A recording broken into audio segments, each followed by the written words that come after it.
Bienvenidos a Ecos del Pasado. En el episodio de hoy nos adentraremos en uno de los capítulos más oscuros y épicos de la historia vikinga, la historia del gran ejército pagano. Un ejército de guerreros nórdicos que, en el siglo IX, llegó a las costas de Inglaterra con un objetivo claro y aterrador: conquistar y asentarse en una tierra hasta entonces dominada por los anglosajones. Hoy exploramos las raíces de este ejército, sus líderes legendarios y su impacto en la historia de Inglaterra. ¿Qué fue realmente el gran ejército pagano? ¿Cómo logró avanzar a través de reinos tan poderosos? Y, lo más importante, ¿cuál fue su legado?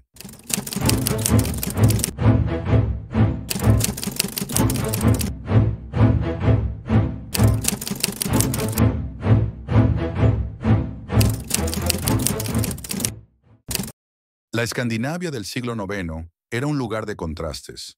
A pesar de sus hermosos paisajes, sus habitantes se enfrentaban a duros inviernos, una tierra áspera y una economía limitada, lo que fomentaba un espíritu guerrero y una cultura de exploración. Los vikingos, como se conocía a estos pueblos escandinavos, eran guerreros, comerciantes y exploradores natos.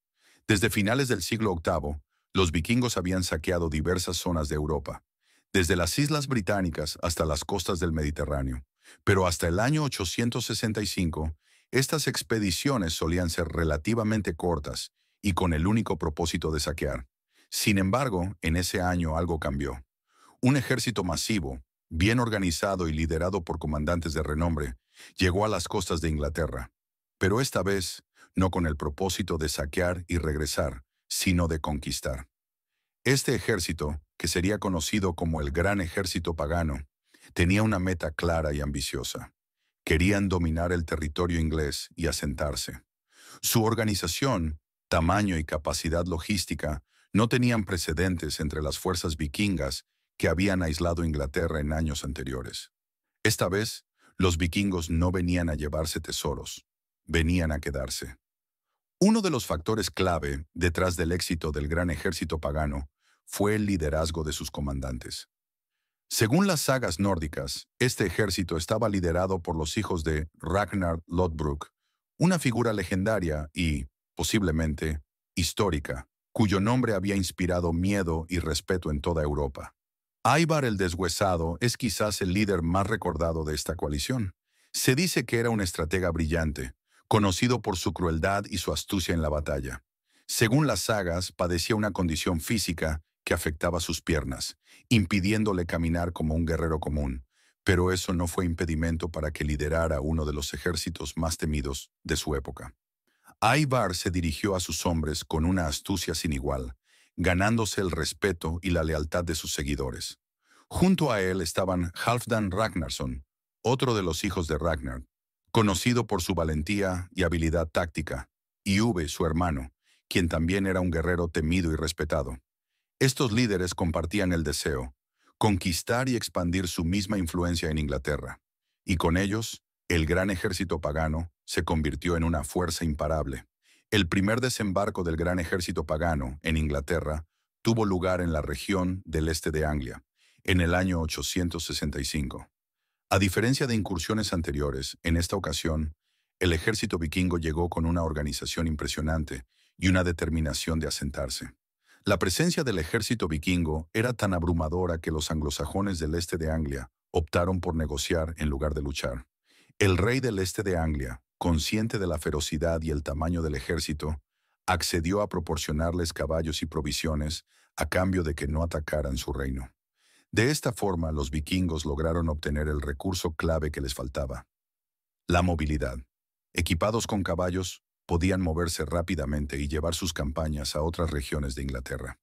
El siguiente objetivo del gran ejército pagano fue el reino de Northumbria, uno de los reinos más importantes y poderosos de Inglaterra.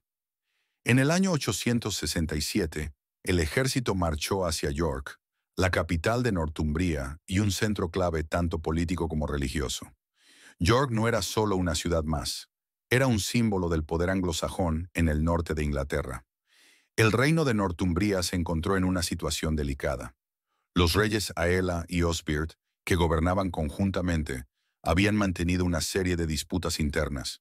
Estas divisiones fueron aprovechadas por los vikingos, quienes atacaron a York con una brutalidad sin precedentes. La batalla que siguió fue feroz y decisiva, y los reyes anglosajones fueron derrotados. Según las crónicas, Aela fue capturado y ejecutado de una forma extremadamente cruel, supuestamente a través de un ritual conocido como el Águila de Sangre. La toma de York marcó un momento crucial para el gran ejército pagano. Ahora controlaban una de las ciudades más importantes de Inglaterra, y con ello aseguraban una base de operaciones en el norte. La victoria en Northumbria mostró a todos los reinos de Inglaterra que estos vikingos no se detendrían hasta lograr su objetivo final. Con Northumbria bajo control, el gran ejército pagano se dirigió hacia el sur, poniendo su mirada en los reinos de Mercia y Wessex. Mercia, un reino que había mantenido una posición dominante en Inglaterra durante muchos años, era un objetivo estratégico. Pero la resistencia anglosajona en Mercia fue significativa, y aunque el gran ejército pagano logró incursiones y saqueos, no fue capaz de consolidar un dominio tan firme como en Northumbria. Sin embargo, el verdadero desafío llegó cuando se encontraron con Wessex.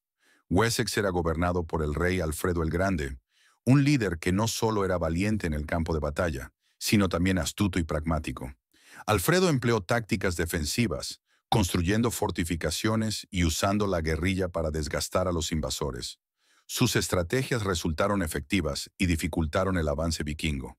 Aunque no lograron dominar por completo el reino de Wessex, el gran ejército pagano desarrolló un territorio de dominio vikingo conocido como el Danelaw. Esta área, que abarcaba gran parte del norte y el este de Inglaterra, estaba gobernada bajo leyes danesas y era una extensión de la cultura vikinga en tierras anglosajonas. El Danelaw marcó el inicio de una nueva era en Inglaterra, donde coexistieron las culturas vikinga y anglosajona. Las ciudades bajo el Danelaw se transformaron en centros de comercio y producción, y la presencia vikinga dejó una huella duradera en la arquitectura, el idioma y la toponimia de la región. Con el tiempo, el gran ejército pagano comenzó a fragmentarse debido a las luchas internas y la falta de cohesión entre los líderes vikingos. Sin embargo, su impacto en Inglaterra fue profundo y duradero. El gran ejército pagano no solo cambió la geografía política de Inglaterra, sino también su cultura y sociedad. Las leyendas de Ivar el Deshuesado y sus hermanos se han transmitido a lo largo de los siglos, convirtiéndose en relatos que han inspirado generaciones de historias y mitos. El gran ejército pagano es una muestra de cómo las ambiciones y la determinación de un grupo pueden cambiar el curso de la historia. Un ejército que llegó desde las frías tierras del norte y que dejó una marca indeleble en el pasado de Inglaterra. Gracias por acompañarnos en esta historia. Si te ha gustado el video, no olvides suscribirte y activar la campana para recibir notificaciones de nuestros próximos episodios. Nos vemos en el próximo viaje hacia las sombras de la historia. Hasta pronto.